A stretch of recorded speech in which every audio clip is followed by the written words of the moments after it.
Chapter 6 of As a Man Thinketh by James Allen. Chapter 6. Visions and Ideals. The dreamers are the saviors of the world. As the visible world is sustained by the invisible, so men, through all their trials and sins and sordid vocations, are nourished by the beautiful visions of their solitary dreamers. Humanity cannot forget its dreamers. It cannot let their ideals fade and die. It lives in them. It knows them as the realities which it shall one day see and know. Composer, sculptor, painter, poet, prophet, sage. These are the makers of the afterworld, the architects of heaven. The world is beautiful because they have lived. Without them, laboring humanity would perish. He who cherishes a beautiful vision, a lofty ideal in his heart, will one day realize it. Columbus cherished a vision of another world, and he discovered it. Copernicus fostered the vision of a multiplicity of worlds and a wider universe, and he revealed it. Buddha beheld the vision of a spiritual world of stainless beauty and perfect peace, and he entered into it. Cherish your visions. Cherish your ideals. Cherish the music that stirs in your heart, the beauty that forms in your mind, the loveliness that drapes your purest thoughts, for out of them will grow all delightful conditions, all heavenly environment. Of these, if you but remain true to them, your world will at last be built. To desire is to obtain. To aspire to is to achieve. Shall man's basest desires receive the fullest measure of gratification, and his purest aspirations starve for lack of sustenance? Such is not the law. Such a condition of things can never obtain. Ask and receive. Dream lofty dreams, and as you dream, so shall you become. Your vision is the promise of what you shall one day be. Your ideal is the prophecy of what you shall at last unveil. The greatest achievement was at first, and for a time, a dream. The oak sleeps in the acorn. The bird waits in the egg, and in the highest vision of the soul a waking angel stirs. Dreams are the seedlings of realities. Your circumstances may be uncongenial, but they shall not long remain so if you but perceive an ideal and strive to reach it. You cannot travel within and stand still without. Here is a youth hard pressed by poverty and labor, confined long hours in an unhealthy workshop, unschooled and lacking all the arts of refinement. But he dreams of better things. He thinks of intelligence, of refinement, of grace and beauty.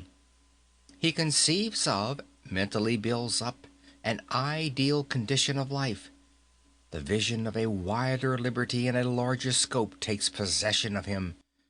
Unrest urges him to action, and he utilizes all his spare time and means, small though they are, to the development of his latent powers and resources. Very soon, so altered has his mind become that the workshop can no longer hold him. It has become so out of harmony with his mentality that it falls out of his life as a garment is cast aside, and, with the growth of opportunities which fit the scope of his expanding powers, he passes out of it forever. Years later, we see this youth as a full-grown man. We find him a master of certain forces of the mind, which he wields with world-wide influence and almost unequaled power. In his hands he holds the cords of gigantic responsibilities. He speaks, and lo, lives are changed. Men and women hang upon his words and remold their characters, and, sun-like, he becomes the fixed and luminous center round which innumerable destinies revolve. He has realized the vision of his youth. He has become one with his ideal. And you too, youthful reader, will realize the vision, not the idle wish, of your heart, be it base or beautiful, or a mixture of both. For you will always gravitate toward that which you secretly love most. Into your hands will be placed the exact results of your own thoughts. You will receive that which you earn, no more, no less. Whatever your present environment may be, you will fall, remain, or rise with your thoughts, your vision, your ideal. You will become as small as your controlling desire, as great as your dominant aspiration. In the beautiful words of Stanton Kirkman Davis, quote, "You may be keeping accounts, and presently you shall walk out of the door that for so long has seemed to you the barrier of your ideals, and shall find yourself before an audience, the pen still behind your ear, the ink stains on your fingers, and then and there shall pour out the torrent of your inspiration. You may be driving sheep, and you shall wander to the city, bucolic and open-mouthed, shall wander under the intrepid guidance of the Spirit into the studio of the Master. And after a time he shall say, 'I have nothing more to teach you.' And now you have become the Master, who so recently dreamt of great things while driving sheep. You shall lay down the saw and the plane to take upon yourself the regeneration of the world." Close quote. The thoughtless, the ignorant, and the indolent, seeing only the apparent effects of things and not the things themselves, talk of luck, of fortune, and chance.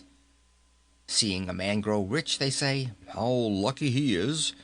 Observing another become intellectual, they exclaim, "How highly favored he is."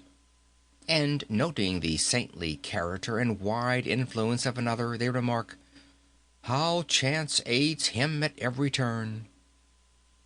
They do not see the trials and failures and struggles which these men have voluntarily encountered in order to gain their experience, have no knowledge of the sacrifices they have made, of the undaunted efforts they have put forth, of the faith they have exercised that they might overcome the apparently insurmountable and realize the vision of their heart. They do not know the darkness and the heartaches. They only see the light and joy and call it luck. They do not see the long and arduous journey, but only behold the pleasant goal and call it good fortune. Do not understand the process, but only perceive the result and call it chance. In all human affairs there are efforts and there are results, and the strength of the effort is the measure of the result. Chance is not. Gifts, powers, material, intellectual, and spiritual possessions are the fruits of effort. They are thoughts completed, objects accomplished, visions realized. The vision that you glorify in your mind, the ideal that you enthrone in your heart, this you will build your life by, this you will become. End of chapter 6.